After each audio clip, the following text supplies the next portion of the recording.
Start. राज्याची प्रगती अधिक गतिमान करण्यात दळणवळण सुविधांची व्यापक उभारणी महत्त्वाची बाब आहे. त्याला प्राधान्य देत शासन नागरिकांच्या प्रवास सुविधेच्या दृष्टीने अनेक प्रकल्प गतीने पूर्ण करत आहे.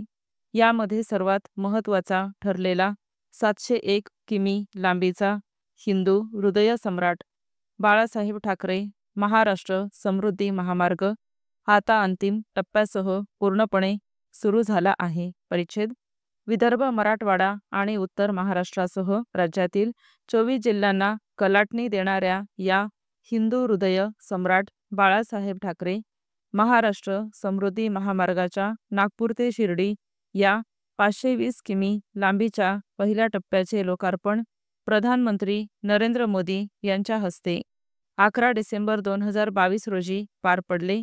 दुसऱ्या टप्प्याचे अहिल्यानगर जिल्ह्यातील शिर्डी ते नाशिक जिल्ह्यातील भरवीर इंटरचेंज दरम्यान एकूण 80 किमी लांबीचे लोकार्पण 26 मे 2023 रोजी तत्कालीन मुख्यमंत्री एकनाथ शिंदे यांच्या हस्ते करण्यात आले. तर समृद्धी महामार्गाच्या भरवीर इंटरचेंज ते इगतपुरीपर्यंतच्या 25 किमी तिसऱ्या टप्प्याचे लोकार्पण 4 मार्च 2024 रोजी तत्कालीन सार्वजनिक बांधकाम मंत्री दादाजी भुसे यांच्या हस्ते झाले होते.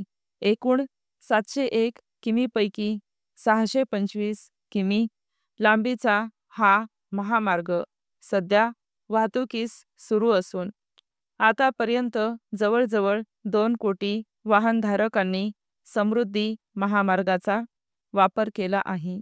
सद्यस्थितीला हा समृद्धी महामार्ग पूर्ण झाला असून या मार्गाच्या उर्वरित 76 किमी लांबीचे म्हणजे इगतपुरी ते आमणे मार्गाचे लोकार्पण 5 जून 2025 रोजी मुख्यमंत्री देवेंद्र फडणवीस यांच्या हस्ते करण्यात आले. परिच्छेद हा महामार्ग दिल्ली मुंबई द्रुतगती मार्ग, जवाहरलाल नेहरू पोर्ट ट्रस्ट आणि शिर्डी, अजिंठा वेरूळ लेणी, लोणार सरोवर आणि इतर पर्यटन स्थळांना जोडणारा आहे. देशाचे ग्रोथ इंजिन असणाऱ्या महाराष्ट्रासाठी हिंदू हृदय सम्राट बाळासाहेब ठाकरे महाराष्ट्र समृद्धी महामार्ग हा खऱ्या अर्थाने महाराष्ट्राच्या समृद्धीची भाग्यरेषा ठरणार आहे. परिच्छेद राज्याच्या 5 महसूल विभागाच्या 10 जिल्ह्यातील 26 तालुक्यांमधील 392 गावांमधून जाणारा हा 6 पदरी महामार्ग ग्रीनफील्ड संरेखन आहे. समृद्धी महामार्गामुळे नागपूर, वर्धा, अमरावती, वाशिम, बुलढाणा, जालना, छत्रपती संभाजीनगर, अहिल्यानगर, नाशिक व ठाणे ही 10 जिल्हे प्रत्यक्षरित्या जोडली जातात. तसेच समृद्धी महामार्गामुळे चंद्रपूर, गोंदिया, भंडारा, गडचिरोली, यवतमाळ, अकोला, हिंगोली, परभणी, नांदेड, बीड, धुळे, जळगाव, पालघर व रायगड ही 14 जिल्हे अप्रत्यक्षरित्या जोडली जातात. जुन्या नागपूर मुंबई मार्गावरून मुंबईकडे येण्यास 17 ते 18 तासांचा कालावधी लागत असे. नवीन ग्रीनफील्ड एक्सप्रेसवेने हा प्रवास साधारणतः 8 तासात करणे शक्य झाले आहे.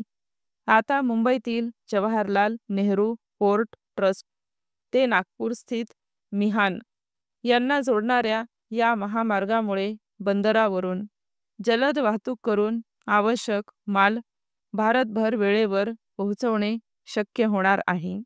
हा प्रकल्प देशांतर्गत आणि आंतरराष्ट्रीय पातळीवर गुंतवणुकीच्या आधारे राज्यातल्या ग्रामीण भागास महत्त्वाचा ठरलेला आहे. स्टॉप.